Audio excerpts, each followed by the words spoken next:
Hello আসসালামু আলাইকুম guys, আশা করি আপনারা সবাই ভালো আছেন। আপনাদের আমি বহুত ভালো আছি। তো আমি হচ্ছে আপনাদের ভাই মুবারক হোসেন। তো আজকে আমার ভিডিও লইছি তো মুম্বাই। তো আমি এখন রুম থেকে বাইরে এসে রুম আইরে তো কিনাকাটি করতে গেছি। তারপর ধরুন কিরমাকা টিভি জাম লাগছে, তো আমি ভিডিও চেষ্টা নিয়ে আমি দেখানোর চেষ্টা করলাম। তারপর ধরুন ভিডিও ভালো লাগলে লাইক শেয়ার কমেন্ট করে দেবেন। তো পরবর্তী ভিডিও লাগে না ওরা আমার চ্যানেলে ফলো করে দিবেন। তারপর পরবর্তী আয়রা ভিডিও মধ্যে আয়রা এন্ট্রি সেন্ট্রি করে আয়রা টিকিট জমা দেয় এন্ট্রি করে আয়রা। তারপরে ভিডিও ভিতরে কোম্পানি ভিতরে কি বিল্ডিং কামড়ি তখন বিল্ডিং কি মুসা উসা। তো এরকম একটা বিল্ডিং কামড়া বহুত একটা রিক্স আছে। তো বোমে যে আইবার আশা করেন যে বিল্ডিং আইনা দেন কিরকম একটা বিল্ডিং উসা বহুত একটা। তো আর তারপর আনে ওরা একটা বস্তু আমার দানি বাইক ছিল।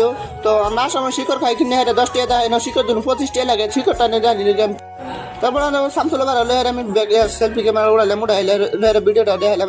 তা আমার মিশে গেলো বিল্ডিং দেখুন, এই বিল্ডিং এর মধ্যে কাম করা বহুত একটা রিক্সের কথা। তারপরে মনে হইতে সাহস বিল্ডিং কাজ করার লাগে আইসি। তো আমার লাগে ভিডিও। আসসালামু আলাইকুম।